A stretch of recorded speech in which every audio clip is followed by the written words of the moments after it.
This is Captain Ross from 3B's Captain School, and this is our assistance towing forces video.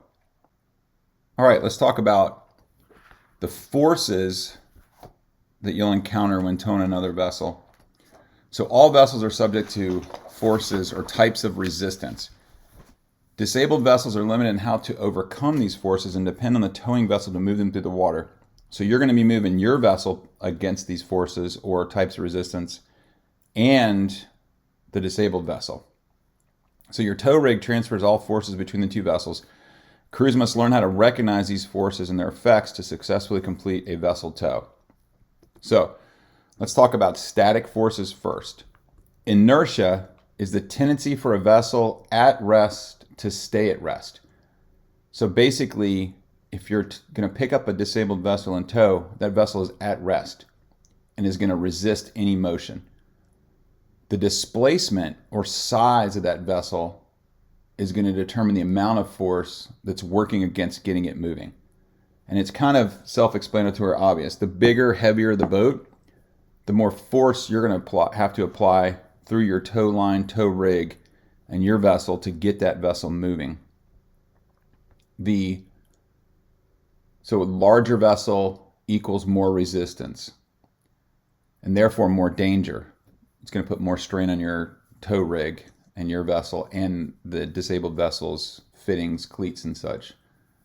So the moment of inertia, this occurs on a towed vessel. So I've got this vessel moving through the water in a straight line. When a towed vessel resists efforts to turn about a vertical axis to change heading. So basically I want to change course. So it's probably going to be pretty rare that you're going to go out and take a vessel in stern tow and already once you start towing, that vessel is going to be pointing in the right direction that you want to go. So because there's these two static forces, inertia and moment of inertia, inertia just wants to stay where it's at. And then moment of inertia, it doesn't want to spin about a vertical axis. It doesn't want to twist or turn. You want to make sure that you overcome each of these separately. So you want to do them slowly, gradually, especially when you're towing a vessel that is much larger than yours. Or actually, even if it's not much larger, if it's a big boat. The bigger the boat, the more resistance it's going to offer. So don't try to get them moving and turn them to the desired course at the same time. Do each of those separately.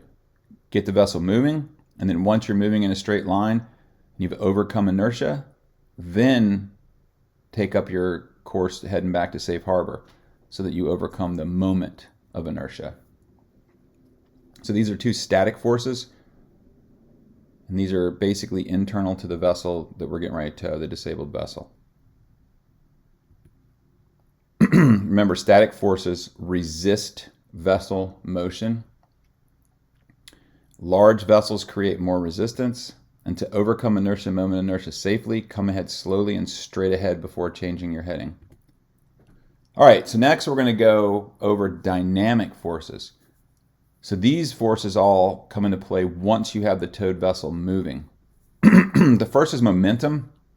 So once that vessel is moving in a straight line, it wants to keep moving in a straight line.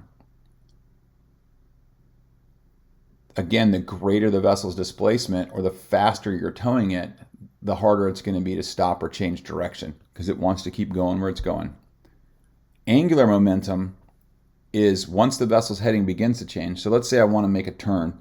Once I start that turn, it wants to keep turning. Once I overcome that momentum and get it to turn, the force I use to do that tends to make the vessel want to keep turning. So when you're towing a boat, you have to be really conscious, especially in tight areas. Once I make the turn, I might have to come ahead straight or stem that turn earlier than I normally would because that vessel's angular momentum is going to want to make it continually turn. We also have frictional resistance. So as the towed vessel moves, a layer of water in immediate contact with the hull moves alongside it, causing friction between the vessel hull and the water molecules, and actually the water molecules themselves. Form drag is another type of dynamic force, and it's the effect of the towed vessel's particular hull moving through the water. Different hull shapes react different. So if you can picture it, if I have a tugboat that I'm picking up in tow, or a sailboat, they have a deep draft to keep them stable. Whereas if I'm towing a smaller, flat hauled vessel, it's not going to have as much resistance. There's not going to be as much form drag. There's not as much boat under the water to cause drag. Then there's wave making resistance. A surface wave forms the bow of the towed vessel, which increases as speed increases, causing more resistance for the bow. So that's basically, we all have make a wake with our boat when we're going through the water. I mean, you're towing a boat, it's going through the water, it's going to make a wake. The faster you tow, the more resistance that wake's going to cause on that vessel. So it's going to resist moving through the water. Depending on where you've connected the tow line too, you can have the bow come up kind of high. Like if I use a trailer eye bolt, I need to watch that because it's going to make the vessel a little less stable. Or it may cause the bow to dive into the water.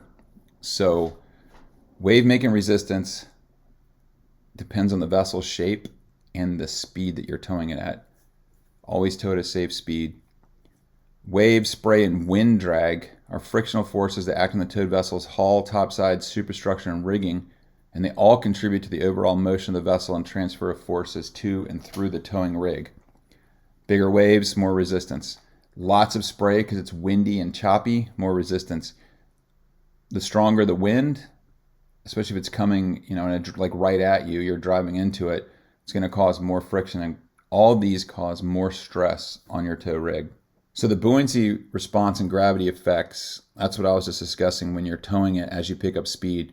Some boats, the bow will kind of go up, which is a buoyancy response, and some boats, it'll kind of dive under, which they consider a gravity effect. So you want to watch how the boat that you're towing is towing, and you may get it in stern tow and decide I need to adjust either my speed, the length of the tow line, so I get more of a dip in the line and have a better tow, or I may need to release the tow, come back and set it up towing from a different attachment point. Maybe I want to tow on the deck if the bow's coming up too high and I'm on the trailer eye bolt, or maybe I want to switch to trailer eye bolt or a lower fitting if I can to overcome those buoyancy response and gravity effects. So what happens with all these forces? They cause this resistance and put strain on your towing rig.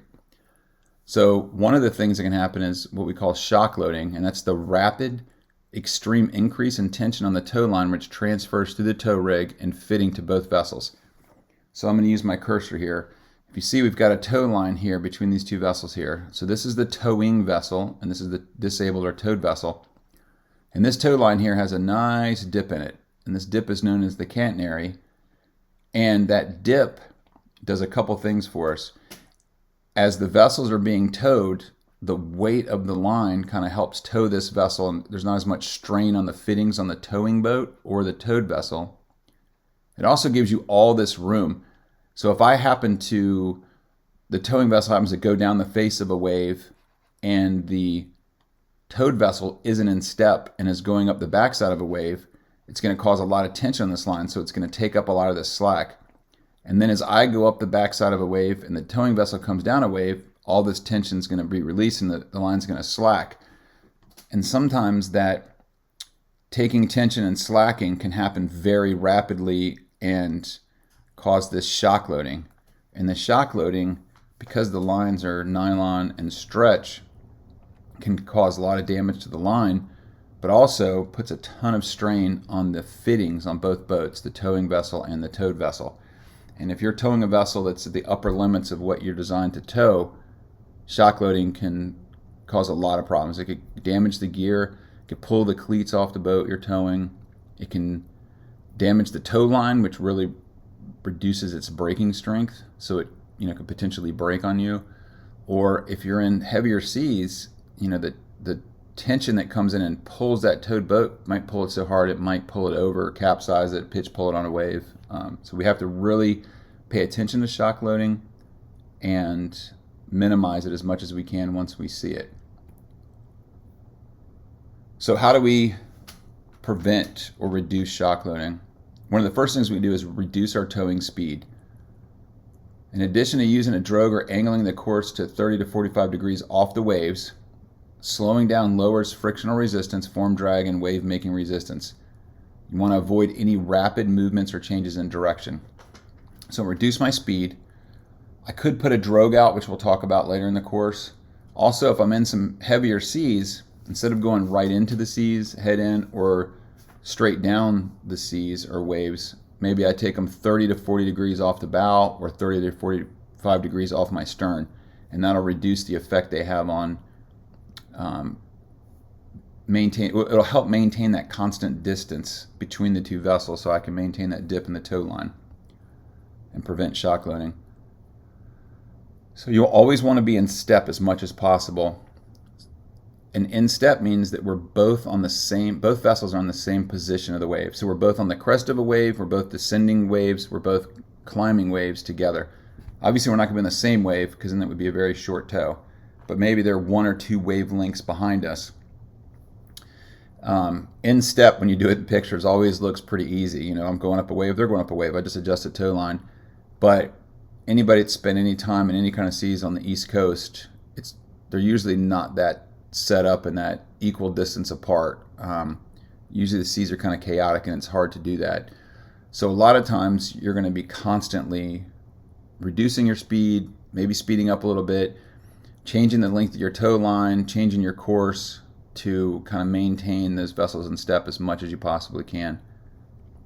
Another thing that you can do to prevent shock loading is lengthen the tow line. So I said, we were showing you earlier with my cursor, this dip. The longer the tow line is, the more line that I put out to take up for the stretch to help me overcome shock loading. And that catenary, or the dip, gets pretty heavy. You know, if you took 500 feet of 2 3/4 inch double braided nylon towing line, it's pretty heavy.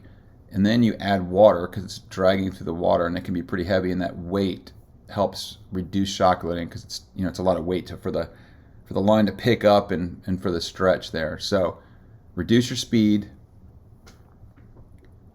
get in step, and lengthen your tow line. Catenary is the dip in the tow line caused by its weight. So check my cursor out here, it's the dip. Remember to avoid heading directly into or down large seas. We can change course. We just talked about that a little bit, but you can keep the seas 30 to 45 degrees to either side of dead ahead or dead astern. Deploy a drogue. So a drogue is basically, and we'll go over it here in a minute with the equipment section of this course, but drogues are basically small parachutes, and you deploy them off the back of the towed vessel, and it helps, like, not anchor them, but put some drag on the stern. So when that boat's trying to surf down the front of a wave, the drogue kind of holds it back and doesn't let it surf down the front, so it doesn't pick up as much speed, and then you don't get the two boats getting closer together very quickly. And then when you are trying to separate, the towed vessels kind of stop from that drogue. So they work really well, especially if you're going to tow through an inlet and you come in the seas. Usually the waves get closer together and steeper, especially if it's an ebb tide. So a drogue works great to keep that towed vessel kind of at an equal distance and steady behind the towing vessel.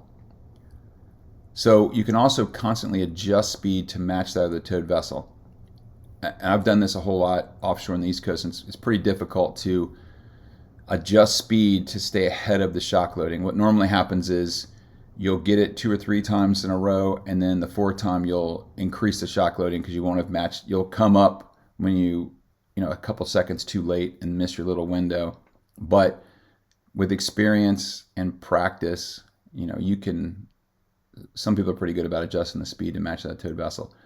I tend to stay with reducing speed, lengthening the tow line, changing my course so I'm 30 to 45 degrees to either side of dead ahead or dead astern of the waves, deploying a drogue. I really like to deploy drogues when I'm going through an inlet. Let's just cover real quick. Safety demands an emphasis on preventing shock load and reducing its effects. Shock loading presents a definite possibility of damage to the vessel's fittings or tow rig failure. One or more of the feared possibilities is a tow line snapback. So think of the nylon tow line or any nylon line as a big rubber band. And if you took a rubber band in your fingers and pulled it till it broke, when it hits you, that snaps and it hits you, it can sting a little bit. Imagine something 3 inches in circumference snapping back and hitting you, especially if it's like 200 feet long. So like the world's biggest rubber band. They part pretty with a lot of force. So this diagram here, it's kind of hard to tell, but here's a line right here that just broke and snapped back. And there's a person standing there, and that line is coming right at him. Imagine that big rubber band snapping back and hitting you. It would cause tons of equipment damage, and that takes people's lives. So you have to watch for that shock loading and reduce it as much as possible when you're towing. It's Captain Ross again. That concludes our Assistance Towing Forces video.